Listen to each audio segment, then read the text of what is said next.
imodoka yanjye yatwawe n'abantu biyita ko bagiye gukodesha biza kurangira ari ukwibwa. Twari twumvikanye n'abo bantu yuko bagombaga kuyimarana iminsi 5, nyuma y'iminsi 5 rero ntago bashoboye kuyigarura, ahubwo bahamagaye mbabaza iyo modoka yanjye ahantu iri, ntibashoboye kunsubiza, ahubwo na telefone ntibazitabaga. Mwakoze kwitabira ubutumire bwacu. Nyuma yuko hamaze iminsi hagaragara ibirego, urwego rw'igihugu rw'ubugenzacyaha rwakira ibirego bijyanye n'abantu bakodesha imodoka barangiza bakazigurisha. Urwego rw'igihugu rw'ubugenzacyaha rwatangiye operation, rutangira ibikorwa byo gushakisha abo bantu. Hafatwa abasore 6. Operation ikaba igikomeje. Bari abagabo ubona mumaze kugaragarizwa 6 nibo bafashwe muri iki gikorwa. Hakaba hari n'imodoka 4 kugeza ubu ngubu zimaze gufatwa zibwe muri ubwo buryo. Ni imodoka z'abantu batandukanye, bakaba barazisubijwe uko ari 4. Ni imodoka zakodeshwaga n'abari abantu bakagenda bakazigurisha n'abantu bashingiye ku byangombwa by'ibihimbano.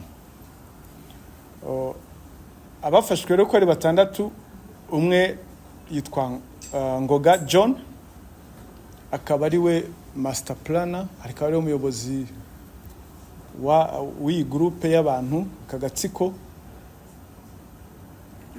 agafatanya cyane n'uwitwa Mudatsikira Innocent, ariko hanze aha ukoresha amazina y'amahimbano ku ndangamuntu y'impimbano yitwa Cyusa Brice. Akaba nawe yarafatanyije na Ngoga John mu gucura uyu mugambi wo kwiba imodoka baciye mu buryo bwo kuzikodesha. Hakabaho n'uwitwa Dushimimana Naklet uzwi ku izina rya Dani. Uyu Dani akora hariya mu Mugi wa Kigali, akaba ari we wacuraga ibi byangombwa, iziranga muntu mubona hano, dore na kashe ndetse na carte jaune z'impimbano.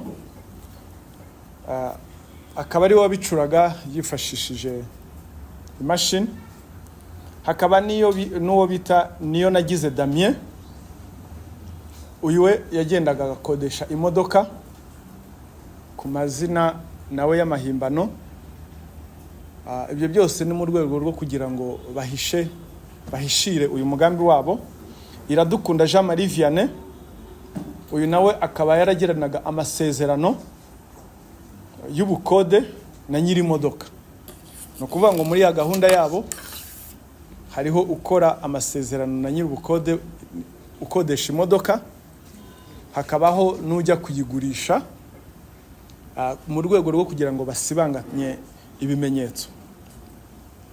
Hakaba na Nzeyimana Patrick, uyu nawe yashakaga abakiriya bagura izo modoka.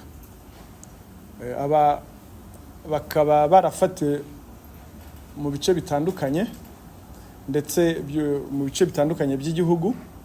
Izi modoka nazo zikaba zarafatiwe mu bice bitandukanye by'igihugu, mu turere twa Nyamagabe, Kayonza na Gicumbi. Aba bafashwe bakaba bacumbikiwe kuri station ya RIB ya Nyamirambo ariho bafungiwe, ndetse na Nyarugenge. Dosiye yabo ikaba yakozwe yoherejwe mu bushinjacyaha. Aba bafashwe bakurikiranyweho ibyaha 3: gushyiraho umutwe w'abagizi ba nabi cyangwa se kujyamo, kwihesha ikintu cy'undi hakoreshejwe uburiganya, ndetse no guhindura inyandiko cyangwa se gukoresha inyandiko mpimbano.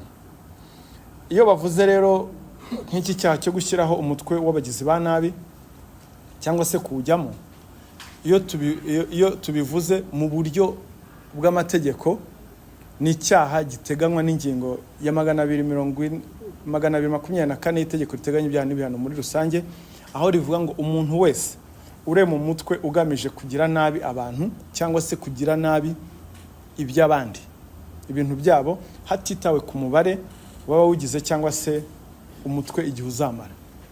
rero mu buryo bw'itegeko urabona ko bariya bari bashyizeho umutwe w'abagizi ba nabi. Kwihesha ikintu cy'undi hakoreshejwe uburiganya naho biheshaga umutungo w'abariya abantu bakodesha imodoka, bababwira ngo barayikodesheje bakayijyana bakajya kuyigurisha ku byangombwa bitari byo. Bakoreshaga no guhimba ibyangombwa, akaba ari icyaha bakurikiranyweho. Aba bagabo rero uburyo babikoraga mu buryo wenda twavuga ko ari amayeri bakoresha, ariko mu by'ukuri nta nubwo ari amayeri ahambaye cyane. Ni amayeri aramutse abantu bagize amakenga babyirinda. Iri tsinda ryabanzaga rikagirana, hakaba ugirana amasezerano n'uwakodesheje, ugirana amasezerano na nyiri imodoka, bakamubwira ukuntu iyo modoka yabo bayikeneye, bayikodesha mu gihe cy'iminsi 5, bakaba bamuhaye avance, ndetse bakamushukisha n'amafaranga yo kuvuga ati bufashe n'ibihumbi 100 ku byerekeranye na kamera, ntugire impungenge. Ubwo umuntu bakaba muteye mu icyizere, akavuga ati abantu nyamara bita no ku bibazo bya kamera banzara abakiriya beza. Ubwo ngubwo ariko imodoka bayikodesha hari abandi already bamaze kubona abakiriya aho bagurisha, ndetse na ya modoka nayo ubwayo babanje, ya modoka na nyirayo babanje kuyishakaho amakuru ahagije bayafite, ku buryo bajya kugura n'umuntu bazi n'ubwoko bw'imodoka. Imodoka bakunze ni Zaravafo, harimo na Santa Fe, ngo nizo modoka nyine zibona abakiriya bihuse hagati ya $20,000 n'10. Bakazigurisha nyuma y'uko umwe yafashe akazi ko gukorana amasezerano na nyiri imodoka, undi nawe yashatse umukiriya, undi nawe araza yigurishe yayisiye. Urumva ko bakora nka team. Hari uwaje afite ibyangombwa yahuje na carte jaune, akaba ari we nyiri imodoka, hakaba wagiye gukora amasezerano, hakaba ari n'undi washatse umukiriya. Ibyo bikorwa mu gihe gitoya cyane. Ikindi bakora, baba bahimbye ibyangombwa nk'indangamuntu za carte jaune, amasezerano, byose biganisha kugira ngo ugura ababashe kumwizeza ko imodoka bagurisha ari iyabo. Hari naho cyane nk'aba bagurishaga bakoreshaga indangamuntu zitarizo. Izi mwabonye hano ni indangamuntu z'impimbano. Ikindi, abenshi mu bagura nabo bizezwaga ko bagiye kugura imodoka ifite igiciro cyiza, idahenze, nawe rero akagwa muri wa mutego wo kuvuga ngo agiye kugura imodoka nziza kandi ku mafaranga makeya. Aho rero niho haba hakenewe ubushishozi. Mu bijyanye rero n'ukuntu bahimba amazina, urugero nk'uwo mwabonye witwa Mudatsikira Innocent, ayo niyo mazina ye ababyeyi bamwise, ariko akoresha irangamuntu y'impimbano yiyita Cyusa Brice. Ni indangamuntu mu by'ukuri uramutse unashishoje ukayitegereza ubona ko ari impimbano, ari incurano, ariko kwa kudashishoza kw'abantu na kwa kundi baba bamwijeje ko afite imodoka kandi ariye, umuntu agatwarwa na kwa kuntu kw'igiciro gitoya. Uyu yagurishije imodoka izo gufatirwa Kayonza, hari aho yayigurishije yitwa Cyusa Brice, ahandi Cyusa Brice ni izina ry'irihimbano, waravuga ngo ni izina ry'akazi. Ubundi amazina y'ababyeyi bamwise ni Mudatsikira Innocent. Hari aho rero yagurishije imodoka yitwa Mudatsikira Innocent, naho yitwa Cyusa Brice. Mwababonye ni abagabo bashikamye basa neza, bo baravuga ati iyo twambaye neza rwose umuntu iyo arebye abona ko afite imodoka ye. Buriya ntimugire ngo ni abantu b'injiji, barize, wumvise n'uburyo bazi indimi, bavuga indimi neza cyane, indimi zitandukanye z'amahanga kongera ku Kinyarwanda. Urumva rero abantu rero bagwa muri iyo mitego, ngo aje avuga Icyongereza, ngo avuga Igifaransa cyiza, ngo arasa neza, ngo yambaye neza, ngo imodoka niye. bakagwa mu mutego wo kutita kureba no kwitegereza ibyangombwa.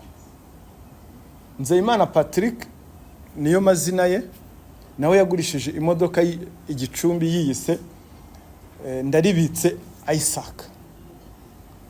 Ubu hari abantu bazi ko yaguze imodoka n'uwitwa Ndaribitse Isaac. Uwo Ndaribitse Isaac ntabaho. Mu by'ukuri niba hari utwumva haroze ko yaguze imodoka n'umuntu witwa Ndaribitse Isaac, waguze n'umuntu utabaho. Amazina ye yenyewe ni Nzeyimana Patrick. Kimwe n'umuntu waguze n'imodoka ya Cyusa Bruce, waguze n'umuntu utabaho. Amazina ye Camille, amazina y'ababyeyi bamwise ni Mudatsikira Innocent. Aba bose rero mu bafashwe no muri zira modoka enye zasubijwe ba nyirazo. Ba nyirazo bamwe bumvaga urwego rw'ubugenzacyaha rubahamagaye ati imodoka yawe twayifashe yaribwe, terekada kigiye narayikodesheje. Baje gutungurwa. Ukuvuga ngo hariho ahantu hamwe ubu ngubu tuza kugira inama abantu bakajya bashishoza. Niyo nagize Damien yiyise Masengesho Jean Bosco amugurishiriza imodoka ku cyangombwa cy'igihimbano. Kugurisha imodoka y'umuntu yiyise amazina ye bayigurishiriza Nyamagabe.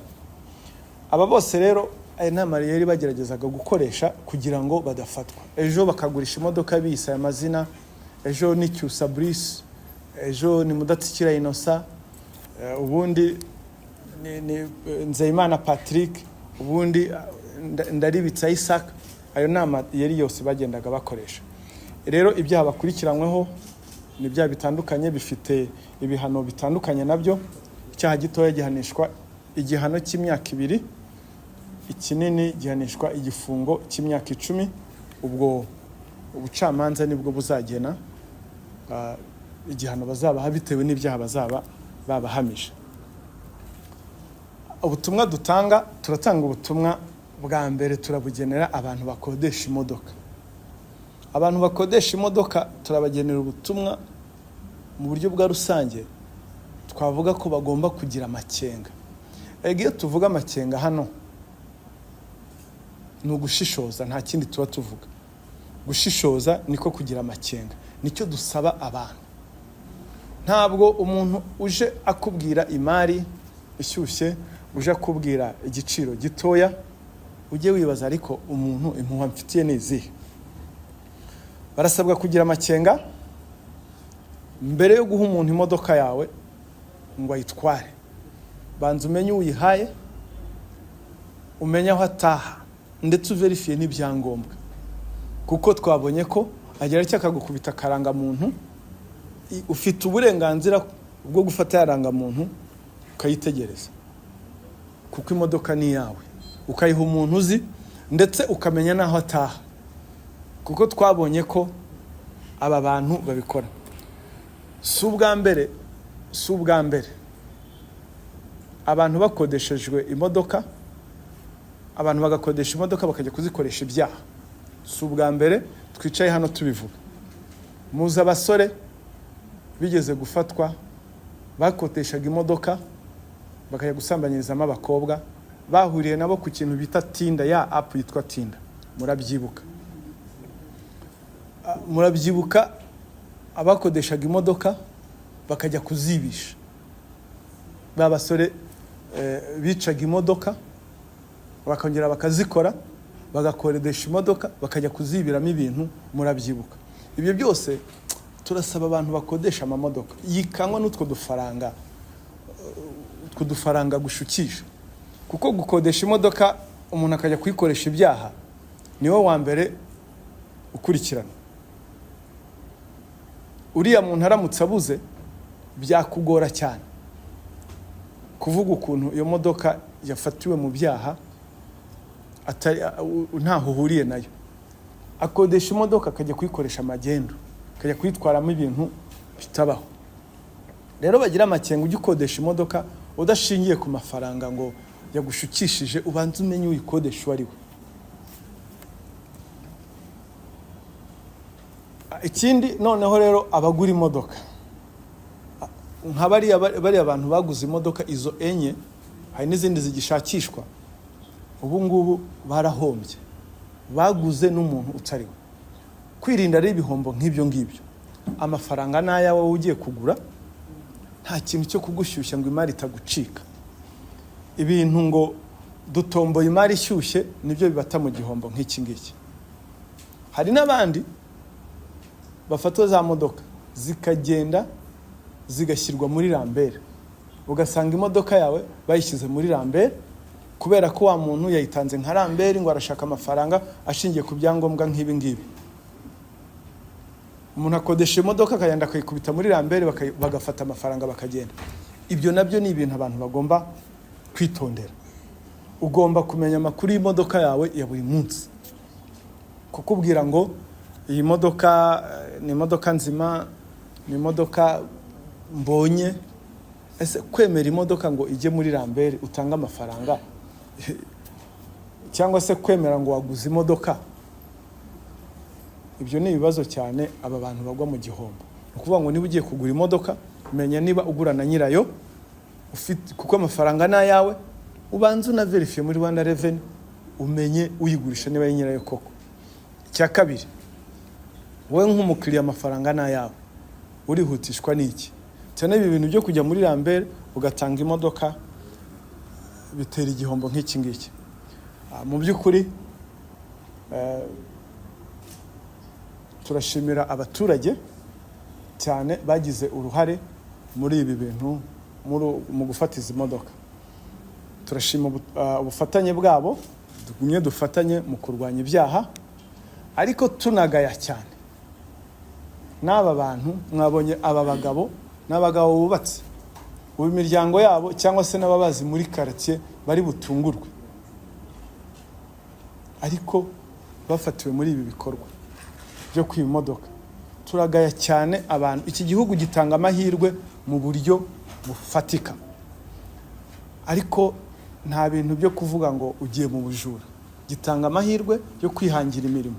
Abihangira imirimo baganisha muri ibi bikorwa by'ubujura nta mahirwe bafite. Ubushobozi urwego rw'ubugenzacyaha burabufite, ubushake, ububasha, ubufatanye n'abaturage. Aba bantu rero rwose bashatse babireka kuko ntawe byahiriye, bazafatwa byanze bikunze. N'abandi iperereza rirakomeje. Ikindi mvuga, hari abantu bashobora kuba baribwe imodoka batazi ko banibwe. Nyuma y'aya makuru nibabona ubutumwa hanze, begere urwego rw'ubugenzacyaha batanga ibirego, cyangwa se bongere basubire inyuma barebe ko n'imodoka zabo zigihari. Murakoze. Twafata ibibazo.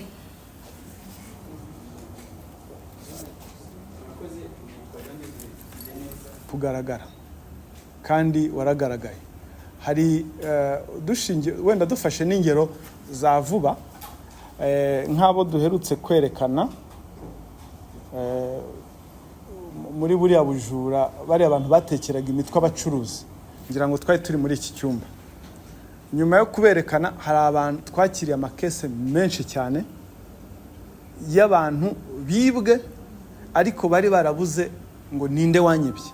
Akimubona ahita avuga ati uriya niwe wanyibye, bahita baza batanga ibirego. Wenda hari ikintu, urakoze cyane kuba uzanye icyo kintu. Umusaruro uraboneka cyane mu bijyanye no kumenya amayeri mashyashya yo kwirinda ibyaha. Icya kabiri nuko hari abantu mu rwego rwo gukumira, birafasha mu rwego rwo gukumira, kuko bazi neza ko iyo yibye bitarangira aho ngaho afatwa. Ikindi, abaturage baratekana kumva ko n'igihugu abantu nk'aba ngaba biba bafatwa. Noneho n'ikindi kirushijeho, abaturage cyane cyane nk'ibyaha bigenda biza ari bishyashya, bamenya imikorere yabo n'amayeri bakoresha bakirinda. Urugero, mu minsi ishize ngira ngo mu cyumweru gishize twerekana bari abasore baza Rusizi na hehe Nyakarenzo bibisha babwira Amayeri abantu kuri telefone, akamwohereza akamubwira ati ndashaka kwinjiza muri Momo muri Tigo, yarangiza ayo ni Amayeri abantu bagenda batahura. Ubu ngubu nyuma positive impact wambwiye, hariho abantu bari kutwandikira batubwira ati mwarakoze, bya message byaba abantu byaragabanutse. Ukuvuga ngo positive impact irahari. Ikindi rero wenda navuga kubijyanye na no kuba bamwe ngo ihame ngo ihame ryo kuba umwere ngo riba ryabangamiwe. Nababwira ko ngira ngo hari ibyo urukiko rw'ikirenga hari umurongo rwatanze, mwazabireba. Urukiko rw'ikirenga ngira ngo naza kukurebera umwanzuro niba nibuka neza. Ni urukiko rw'ikirenga mu kirego cyari cyatanzwe kiregwa ko hari ingingo zimwe zitubahirije amategeko. Ngira ngo icyo gihe umwanzuro w'urukiko rw'ikirenga rwavuze ko mu gihe nk'inzego zishinzwe iperereza, urukiko rw'ikirenga rwatanze umurongo uburyo uko bimeze. Avuze mu gihe inzego zishinzwe iperereza zikorana n'itangazamakuru mu rwego rwo kumenyekanisha rubanda iby'iperereza, ibyavuye mu iperereza, bigomba gukorwa mu buryo bwubahirije amategeko, ariko ntaho bivuga ko ryahame riba ryabaye violated. Ngira ngo icyo ngicyo cyumvikane. Washaka nyine detaye yajya kureba imyanzuro y'urukiko rw'ikirenga, detaye zirahari. Ni urubanza rwabayeho kandi ruri muri domaine publique. So ngira ngo rero ntibikuriye kugibwaho impaka, kuko hari abo twumva bagenda bajyaho impaka. Ntabwo urwego rw'ubugenzacyaha ni urwego ruhari kugira ngo amategeko yubahirizwe mu nyungu ya rubanda, mu rwego rwo kugira ngo rubanda batekane barindwe ibyaha. So ngira ngo wenda izo debate zigenda zibaho, hariho abazivuga nyine muri bwa bwisanzure bwo gutangaza ibyo batekereza, ariko mu gutangaza ibyo utekereza nibura ugaragaza ubuhanga, ushingire ku itegeko, kuko burya iyo witwa influencer uba uri influencer, so ugomba ku-influencer positively. Biranasebye cyane buriya iyo ugiye ukajya gusobanura itegeko utanaryumva, abantu bakubonaga nk'umuhanga, aho ngaho bituma bagucishamo ijisho.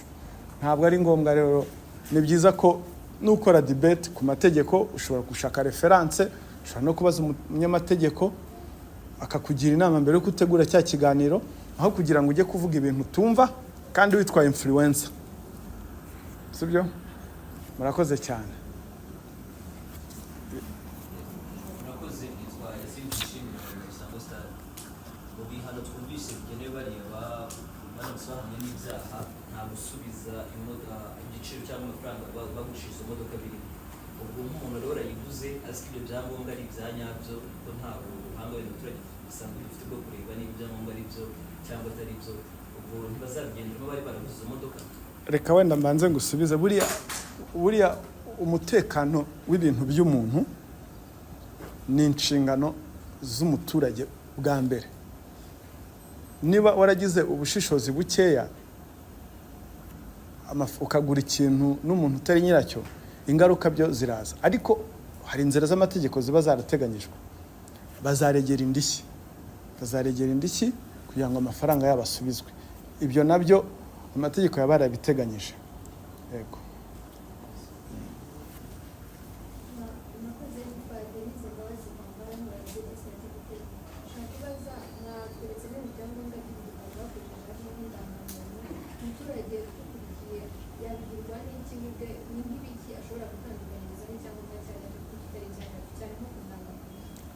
Azabanza afata irangamuntu ye azi ko ari original, ajya kompara n'indi, kuko hari itandukaniro rwose urabireba ukabibona.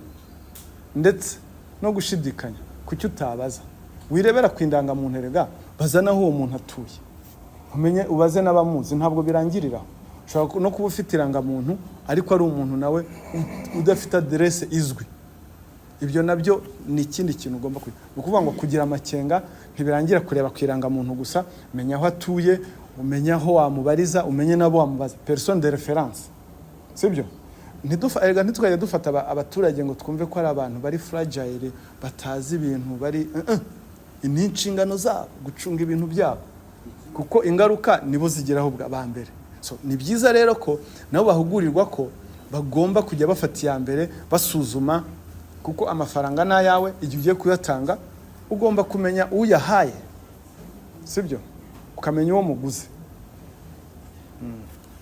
Yes, I have 3 questions. First of all, you said that most people whose car was stolen, they did not know that their car was stolen. So I'd like to know how were they intercepted? Second question is how do they usually go to the cars to make paying courts? And the third one, what was their plan? The plan was criminal. What was the destination to the cars except paying courts? So urashaka nkubwire twebwe urwego rw'ubugenzacyaha akazi kacu ka buri munsi no gutahura ibyaha nkubwire ngo how tugenda tuzidetectinga oya izo ni investigative skills ni zacu we can't disclose to media ariko cyo nakubwira ni akazi kacu ka buri munsi ko gutahura ibyaha so nibyo twiga nicyo tubyuka tugiye gukora buri munsi turabyiga so bari bazi ko zakodeshejwe sibyo bari bazi ko zakodeshejwe so ntabwo rero nakubwira ngo how it has been detected ngo twadetectinze gute ko zibwe icyangombwa nuko bo ubwabo ariko hari igihe ushingira ku kirego kimwe shene yose ukayifata sibyo. Urakoze cyane Dr. Nagira ngo profit uyu mwanya ugere n'ikindi kibazo mbabaza kijyanye n'ibimaze iminsi bihangayikishije abantu ku mbuga nkoranyambaga. Tumaze iminsi tubona ikintu kimeze nk'amarushanwa yo kwamamaza cyangwa se gusakaza amashusho y'urukozasoni ku mbuga nkoranyambaga. Sinzi niba ari mubibona ese niba mubibona mubivuga nk'iki cyo kintu Dr. Urakoze nubwo wenda icyo kibazo kitari kijyanye na gahunda z'iki gihe ariko ndakigusubiza mu nyungu z'abanyarwanda. Ndagusubiza mu buryo bubiri. Nka RIB turabibona cyane ni imyitwarire igayitse nta bunyangamugayo burimo ndetse ibyo bikorwa bimwe bigize ibyaha ibyo abantu barimo nkuko wabyise ngo ni amarushanwa koko urabona biteye isoni biragayitse nka RIB rero turabibona hari ikiri gukorwa. Ubundi buryo numva nagusubizamo bwa kabiri imyitwarire y'umuntu kuri social media igaragaza imico ye igaragaza uburere bwe igaragaza ndetse uburere umuntu afite imyitwarire ye ni ikigero cyiza cyo kureba umuntu ikigero cy'imitekerereze ye afite. Burya rero ngira ngo imyitwarire kuri social media izahita ikugaragaza nyine uwo uriwe. So turabibona biragayitse harimo ibiri gukorwamo ibyaha kandi hari ikiri gukorwa kuko bigomba gucika byanze bikunze. Murakoze.